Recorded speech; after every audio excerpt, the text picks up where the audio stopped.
Magandang hapon sa inyong lahat. This is Justin Talk and News PS.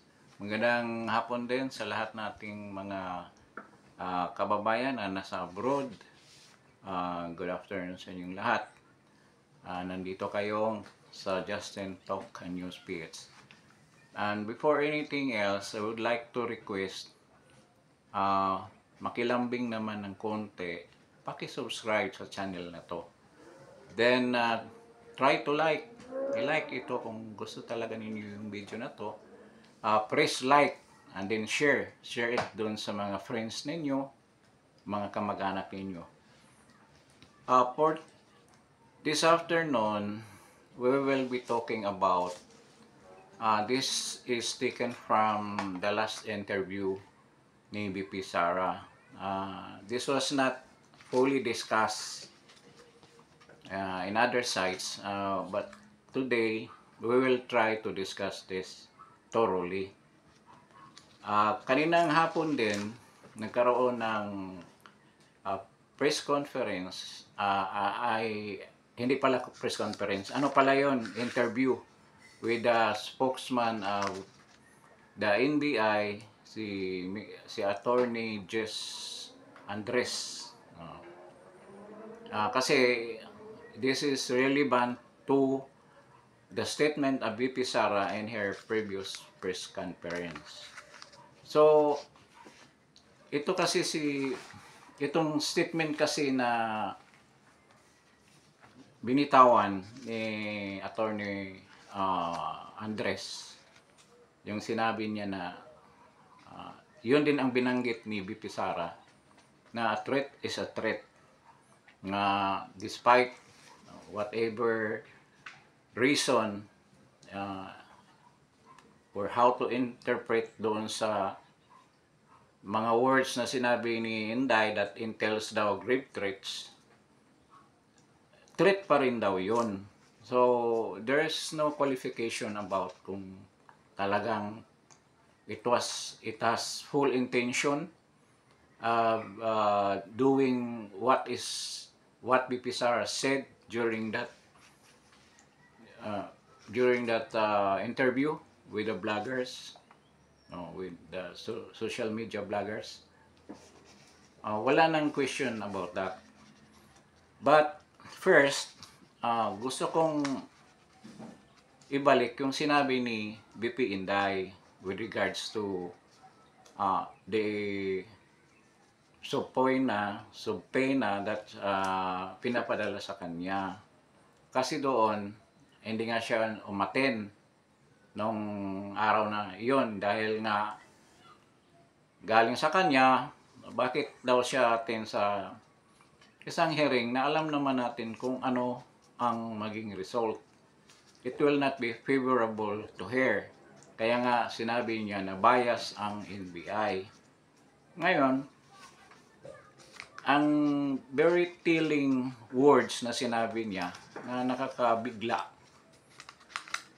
yung sinabi niya na I will not go into hiding, parang ganun. I will not go into hiding in case when a warrant of arrest will be issued against her.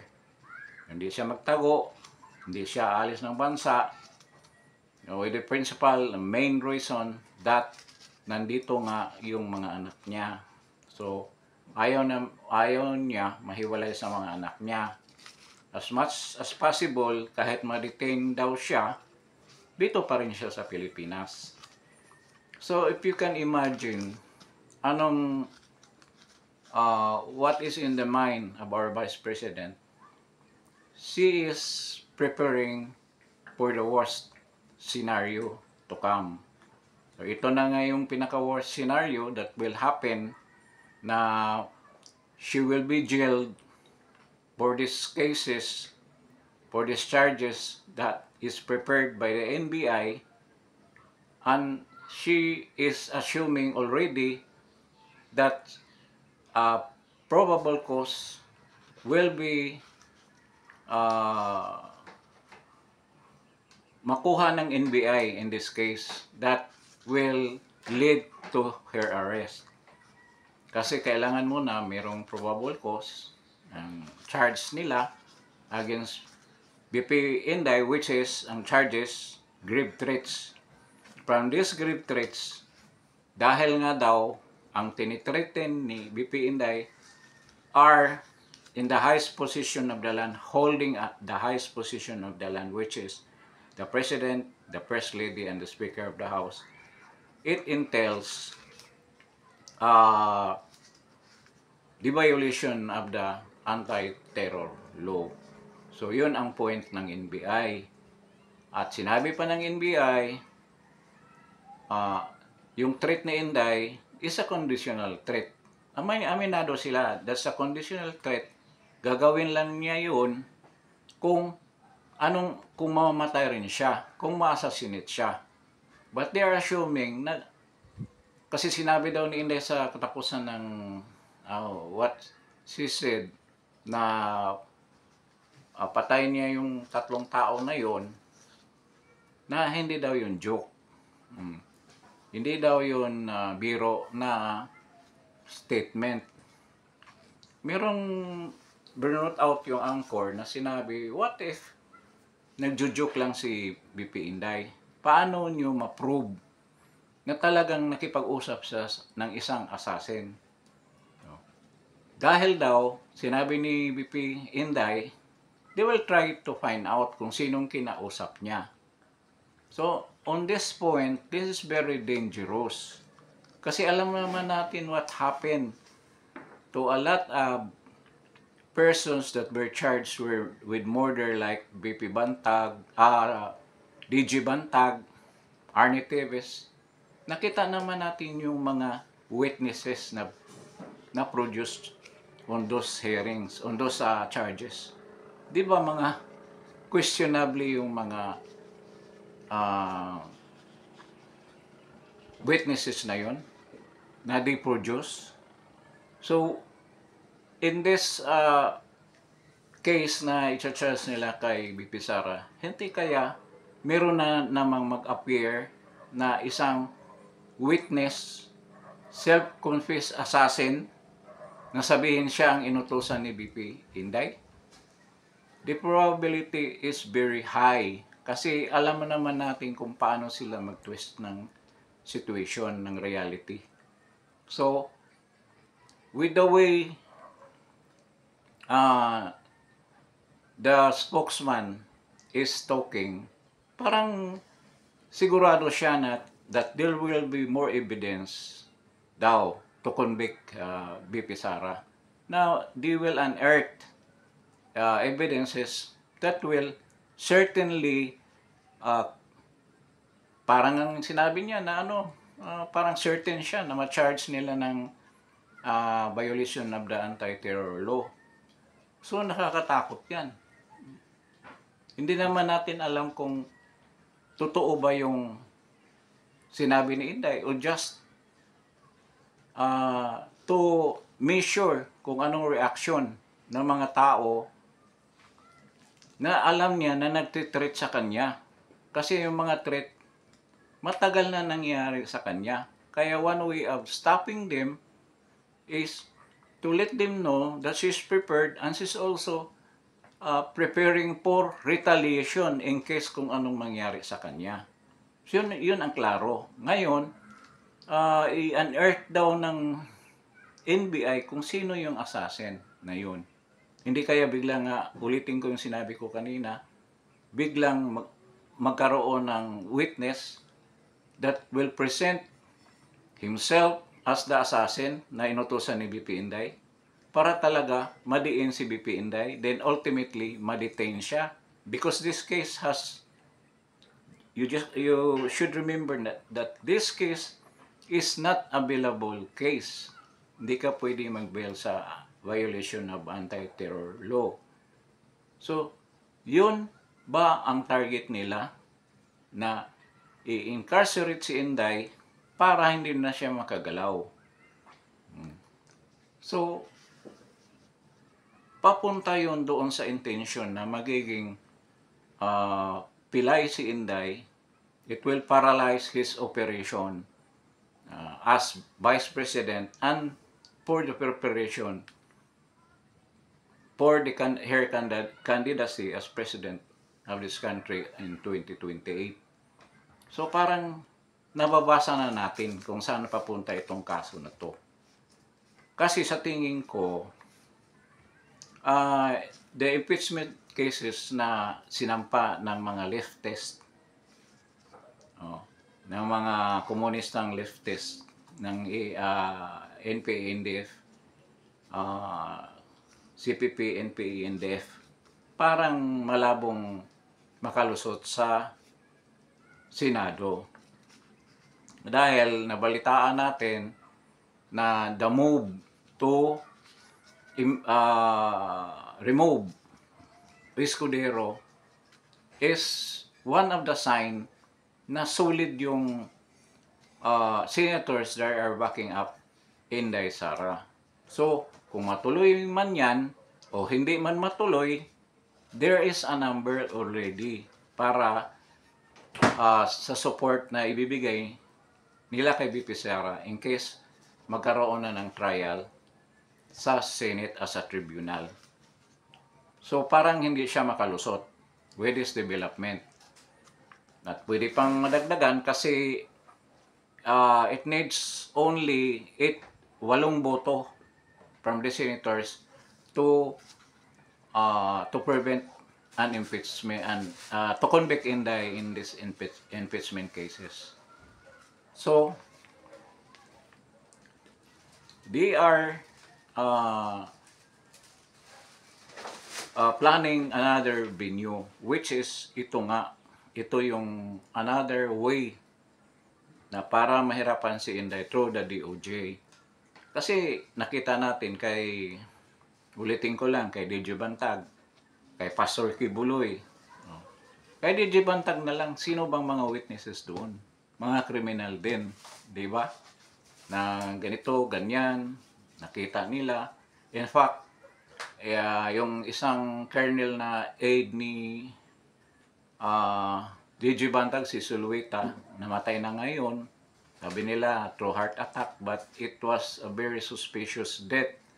Dahil maraming nagsasabi na hindi naman basta-basta ganyan mamatay yung tao na yon. He is a very healthy guy. Bakit mamatay ng heart attack? Kaya may question kung talagang pinatay para mapatahimik, kasi siya isa sa testify na talagang walang ginawa si DJ Bantag. So ngayon, nasa standstill ang case ni DJ Bantag, but we know yung DOJ, even the secretary before, wala pang ang kasong sinampa, guilty na.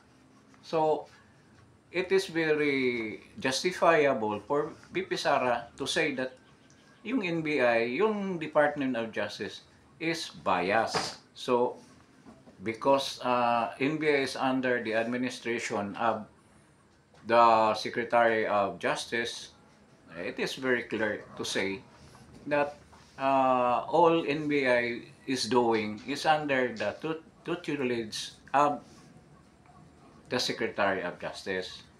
Kasi under siya ng administration ng DOJ. So, yun ang point ni BP Inday, BP Sara. So ngayon, kaya nga, siniship nila dito sa mga cases na yan, at si BP Inday, ine-expect na niya yan, ang case na yan. So, others are focusing, pinokus natin yung ibang attention to other matters. Not knowing na there's a creeping action done by the Department of Justice to imprison BP Inday, to detain BP Inday para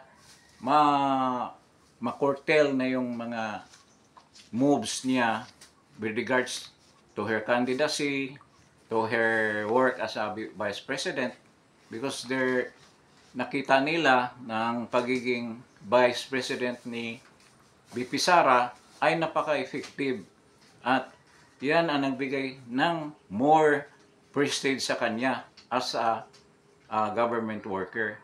Nakikita, kaya gusto nilang alisin yung factor na yan para completely everything will be on their side. Ang lahat ng mga bagay na gagawin nila, wala nang kukontra kung sa tingin nila na ganyan. But, maraming factor na pwedeng mangyari. Unang-una, sa dami ng supporter ni BP Inday, lagay na lang natin, nawala na yung 2 million dahil ang mga loyalista are insisting na hindi na sila sasama. So, in my estimate, they only numbered around 2 million voters. So, yun ang mawawala sa 32 million. Ang 30 million, sabihin lang natin yan lahat, hindi yan openly will go to the streets. Which definitely will happen kung Inday will be imprisoned. Talagang ang mga tao magbawala. Klarong-klaro ang injustice na gagawin nila. Isipin mo, with a mere saying na threat daw yung ginagawa ni BP Sara, magiging anti-terror violation na yun, anti-terror law violation. So grabe ang injustice sa bayan natin kung yan ang mangyari. At kung kaya yan, i-charge sa isang presidenteng napaka-popular, paano na lang tayong mga ordinary na tao? Pwede tayo in any time will be charged with the same violation. So nakakatakot yan. So, kasi itong lahat ng move nila is a showcase ng gusto nilang mangyari na the administration can control everybody and everything. And they are showing fear to all of those people who are talking against them. At lahat naman na tao, hindi naman lahat natatakot. We have experienced this in during the time of the father of PBBM, Marcos Sr. Maraming nakukulong. Marami rin naman nawawala. Maraming binura. Yung mga desesperados, sana yun. Yun talaga ang, kung sabihin ng iba nga, during the drug war of President Duterte, maraming nawala. Ito, hindi yan dumaan ng matinong investigation. There was an investigation, pero walang naparusahan talaga. The masterminds, guns scot-free, walang nakulong dyan. So, ito, yung ginawa ng triumvirate na power holder, nagpakita ng extreme power through excessive oppression. Sino pa ba? Si PBBM, si Lisa at saka si Tambi. Silang tatlo ang talagang gusto nilang ipakita na hawak nila ang buong bansa. With the way they are acting right now, at sa makita natin sa Congress and Senate, talagang they want to hold extreme power that lahat kaya nilang hawakan. So ito na yun. With the conviction of BP Sara dyan sa kaso na yan. Kasi once may probable cause yan, talagang madidetain siya. I don't know what will happen. Pwedeng, kasi sabi niya, hindi talaga siya aalis. She will not go into hiding. Klarong-klaro yung sinabi niya. Doon din sa hearing ng spokesman ng NBI, meron siyang sinasabi na kung mamatay daw si PBBM, it's a clear and present danger. But napaka-unfair daw kung the person that causes the demise of the president and the first lady and the spokeswoman and the spokesman and the speaker, will replace the president. in his position as president. Nakalimutan ni Andres na ang sinabi ni Inday, kung patayin nila ako, kung patayin. So, ibig sabihin, wala na siyang way mapapalit dahil patay na siya. So, anong sinabi mo na clear and present danger yung kung ano mang mangyari kay PBBM, napapalit hindi nga papalit dahil wala na rin si BP Inday. So, nakalimutan yata niya yung words na yan eh. Kasi yan ang gusto nilang alisin dyan sa salita ni Inday. Yung sinabi nilang threat. Gusto nilang alisin yung kung. Kung ipapatay nila ako. Yun ang gusto nilang walain eh. Completely magiging malakas yung ano nila.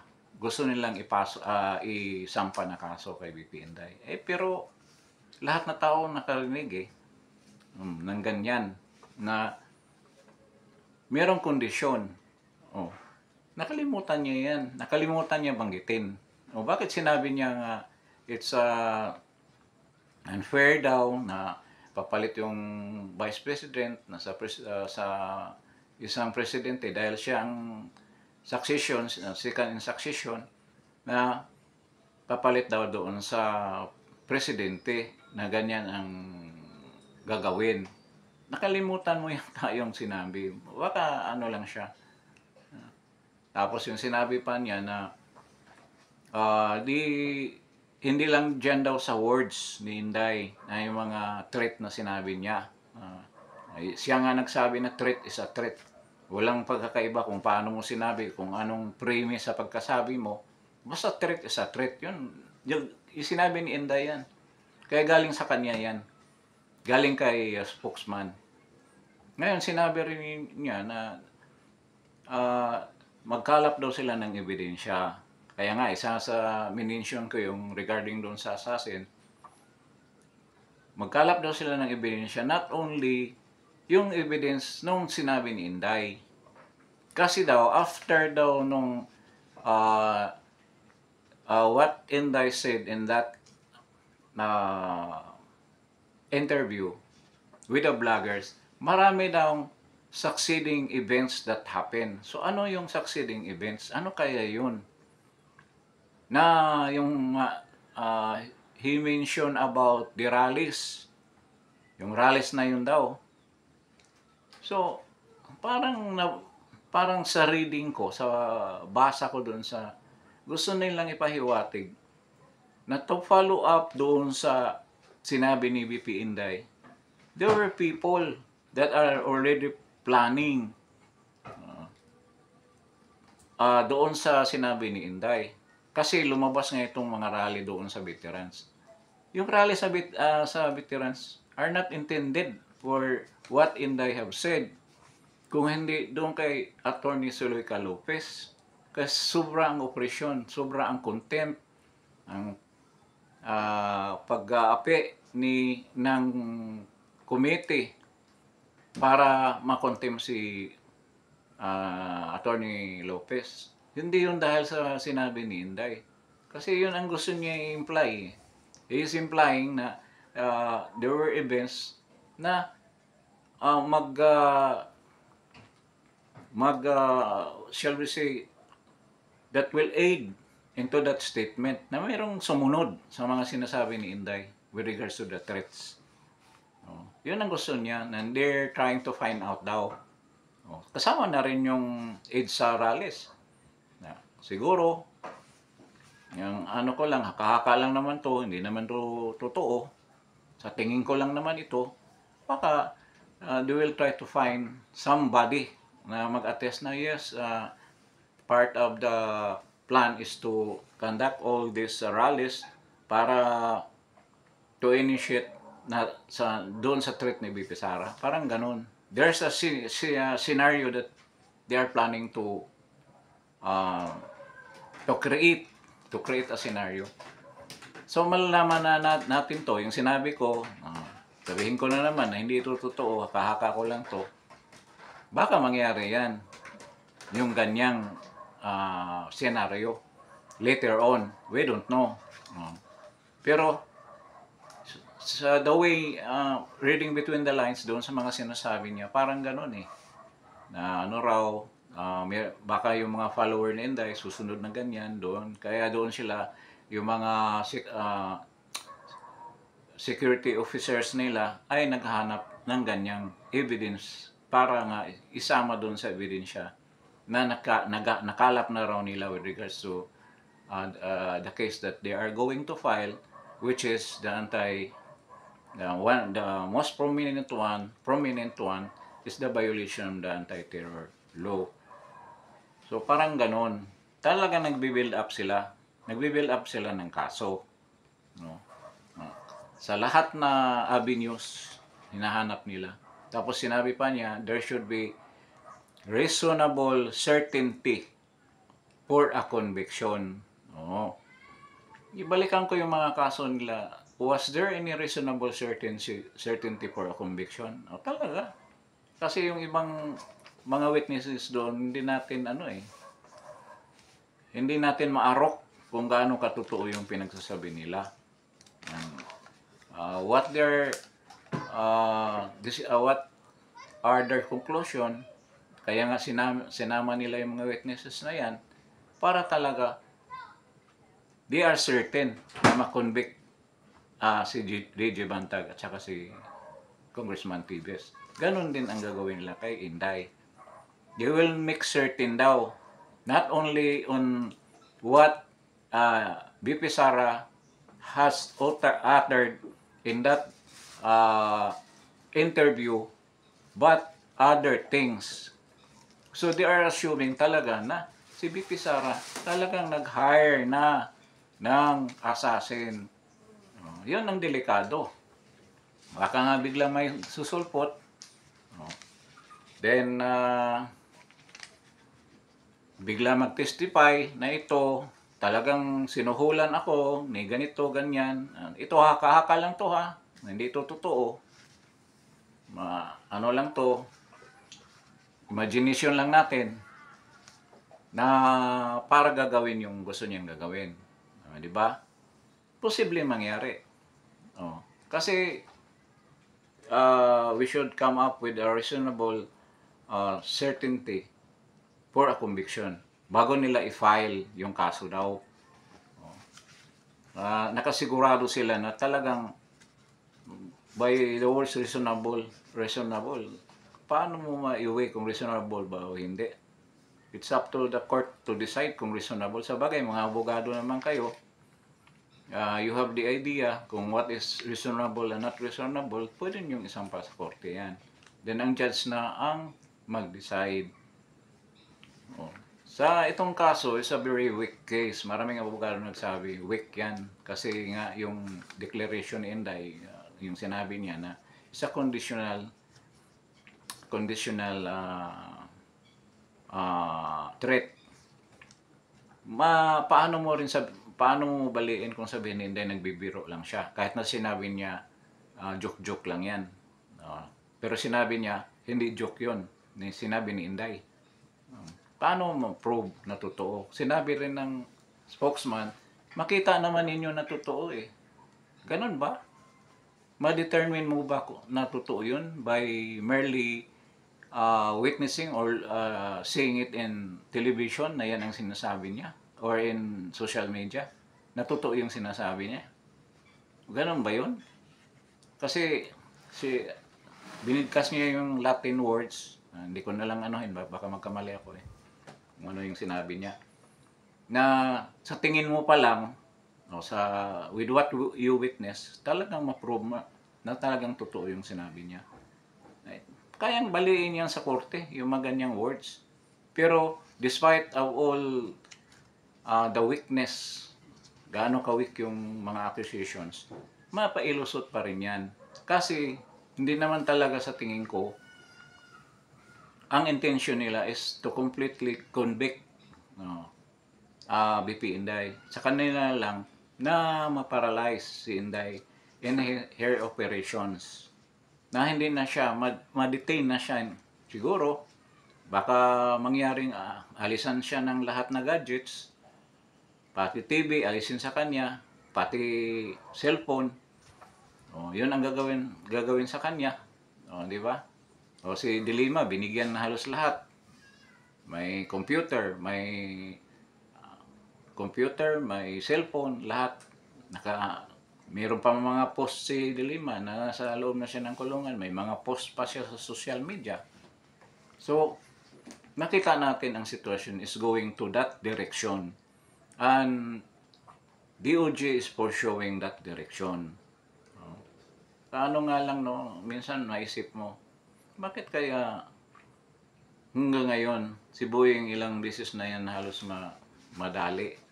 At andyan pa rin. Or ginamit lang ba sila as a tool para lalo nating malaman ang injustice na we have right now in this country. Di ba? Oh, hindi mo na siya kasi kung baka palitan siya ng matino, hindi mawala na yung mga negative impressions natin, mga negative na mga ginawa ng department na yan kasi matino na yung nagiging sekretary. So talagang sinadya na humawa ang kanyang buhay. Di ba? Para isa rin yan na patuloy silang ilubog sa kanilang mga masamang gawain. So isa yan sa mga sabihin na natin God's plan. Hindi natin ma-measure that easily dahil Panginoon ang nagbigay niyan. Na later on we will realize na tama pala si Lord na ganyan ang ginawa niya. So ito nga ako personally is anticipating na this will happen. Itong impeachment is just parang smoke screen lang. The other things that are happening right now, yung nangyari sa Senate na yung AKAP, inaprubahan, kunwari nagdrama-drama pa to si Amy Marcos na she tried to prevent na ganyan, pero despite all of what's happening, all of the drama, it ends up na na-approve pa rin yung program na yon na AKAP. Oh, wala rin. Lalo pang lumala, lalo pang lumaki ang ikukurap nilang mga halaga galing sa ating coffers. So, napakalungkot na pangyayari and sometimes parang hindi natin alam kung saan ito matatapos. But as long as we are standing up for our rights, we're standing up for reason, for the betterment of our country, okay na yan. Nandito tayo. We will not wither. Hindi tayo maging maging instrument ng kanilang operation. Patuloy tayong lumaban na ma-preserve ang ating kalayaan, ang ating freedom and our democracy. That is what is important. Whether this will take another year or more years pa, we continue to fight for that. So, very alarming na talaga itong incident na to, happening na to, which is ongoing right now and possibly, sana naman, but there's a big possibility na mangyari. Lahat naman na nabablog ko rito, medyo advanced nga masyado. Others are not yet talking about it, but later on, if you follow my other blogs, I've been talking on things more very advanced na later on naging totoo. Like this impeachment case. Yung iba hindi naniwala na magkaroon ng impeachment and how they will do it. Alam ko na noon pa. Noon pa lang, nasa mga hearings pa lang, alam ko impeachment talaga mapupuntahan. Na nangyari din talaga. Yung sinabi na pass break, bilisan, nangyari na ngayon. I don't know kung ilan na ang napapirma ni Raul Manuel sa mga congressman para it will be brought directly to the Senate. The last count was 35. Mayroong nagbalita na it's already 35 signatures they have gathered, and they need only 105 or 106 signatures to bring it directly to the Senate for the hearing or for the tribunal to decide. So, yung ang sinabi ko kanina na medyo may laban si BP Inday, that's why this case in the Department of Justice crops up. So, di naman magpabayaran si Inday. She had hired a battery of lawyers, and they are studying these cases. Meron siyang batteries of lawyers. Lawyer din si Inday. So, dinadaan din niya sa totoong justice system ang mga kaso na yan. So, kung ano mangyari, kung magkaroon ng twist yung justice system natin, again, kasi hindi naman natin masabi na hindi yan mangyayari. Dahil nangyari na ngayon sa Okada eh. Kung kikilos ang pera dyan, nangyari na yan kay Dilima. Nangyari na kay Kerwin Espinosa. Marami ng proof na merong sector sa ating justice system na kayang i-corrupt sa pamamagitan ng matinding halaga. It's the same with our sorry na lang, armed forces, nakapitbahay tayo. But to tell you, ang impression talaga dito sa loob ng mga kampo ng AFP, talagang umikot yung bilyones para sa mga general. Yan ang balita-balita. I don't know, hindi siguro totoo yan. Sana naman hindi yan totoo. Yung pangyayaring yan. So, I hope not. Huwag naman yung sirain ng isang institusyon ng Armed Forces of the Philippines.